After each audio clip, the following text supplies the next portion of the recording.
guys, welcome back again to my YouTube channel. Ngayon guys, gagawa tayo ng Egyptian food na naman na tawag nila ay mashi. Ito guys ang mga ingredients.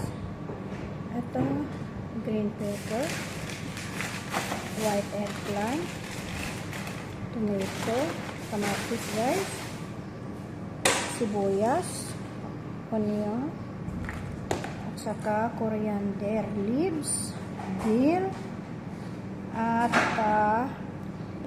parsley guys, to parsley.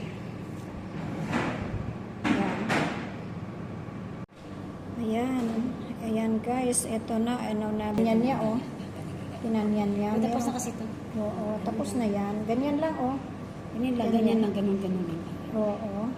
Oh, ito na, naputasan niya na. Pati ito, tinanggal-tanggal lang sa loob niya.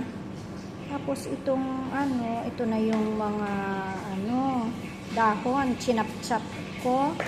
Tapos ito na yung sibuyas. Minasin. Pero pwede rin hindi i-machine.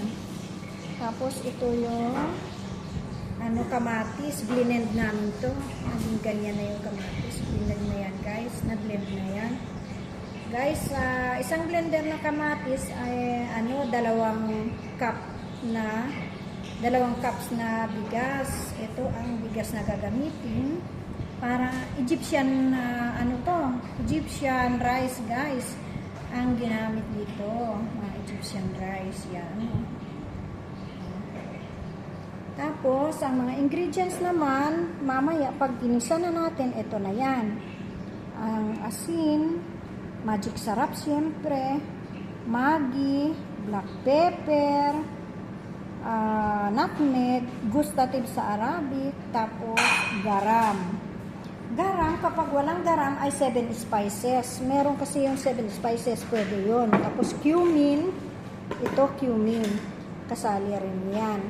Ngayon, ang gagawin na natin guys ay igigisa na natin ito. Sunod-sunod naman na yan. Igisa na natin itong sibuyas. Ito na yung mantika natin. Medyo mainit na. Okay lang kahit hindi pa mainit. Okay lang yan. Dahil ilagay na natin ang sibuyas. Ganyan.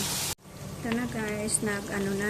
Medyo nag-pink na yung sibuyas. Ilagay na natin yung kalahating dahon. Sa mga dahon. Ito yung mga parsley, coriander at saka dill.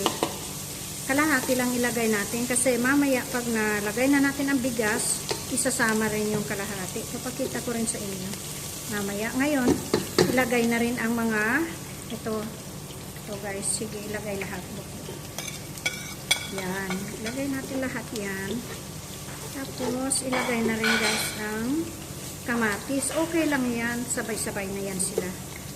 Hanggang sa mag-paste na ang kamatis, saka natin ilagay ang bigas. Mamaya na. I-off na natin agad pag nilagay na natin ang bigas. I-off na natin agad. Para hindi siya ma-overcook. Kasi ayan. Ito na pala yung kamatis guys na medyo nagbo-boil na. Lagyan ng tomato paste.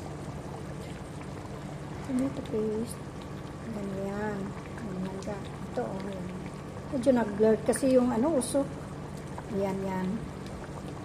Kahit anong klaseng kahit anong brand na tomato paste, basta tomato paste.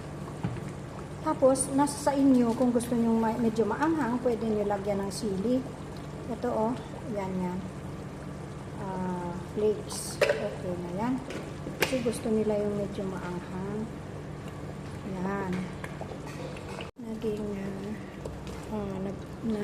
lapot na yung kamatis natin. Ilalagay natin ngayon ang dahon na natira. Kasi kalahati lang nilagay natin kanina. Ilagay na natin siya. I-mix natin. Tapos, ilagay natin itong bigas natin. Hinugasan na natin ito ng 3 times. Tapos, pinatuyo. Drainate natin guys. Tapos, ilagay na rin natin ito. Ilagay natin.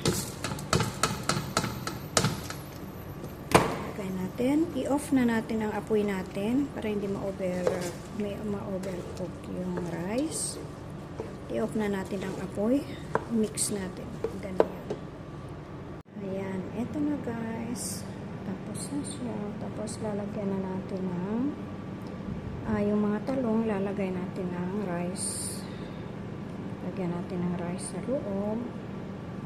Wala kasi nga hawak sa cellphone ko. So, lagay natin ang rice sa loob. Sa loob nito ang talong. Tapos, ilagay natin sa isang kaldero para ilaga natin mamaya, guys. Lalaga na ulit natin. Papakita ko sa inyo kung paano maglaga kasi kailangan yung kamatis, kumuha tayo ng konti sa kamatis na niluto natin para yun ang ilalagay natin sa tubig niya para malasa pa rin. Kaya, yan. Ayan, ay kumuha ako sa kamatis ko ng tubig. Pinakuluan ko, nilagyan ko na naman ng ingredients, yung kagaya ng ingredients na nilagay ko kanina. Ganon din guys yung nilagay ko dito sa tubig para maglasa pa rin. At saka salt syempre. Ayan guys, kumukulo na. Malapit na yan. Pagka medyo wala na yung tubig niya, parang bigas lang din, parang kanin lang yung paggawa nito. Wala na yung tubig niya. O kaya kahit meron pa, basta luto na yung rice, okay na yan guys.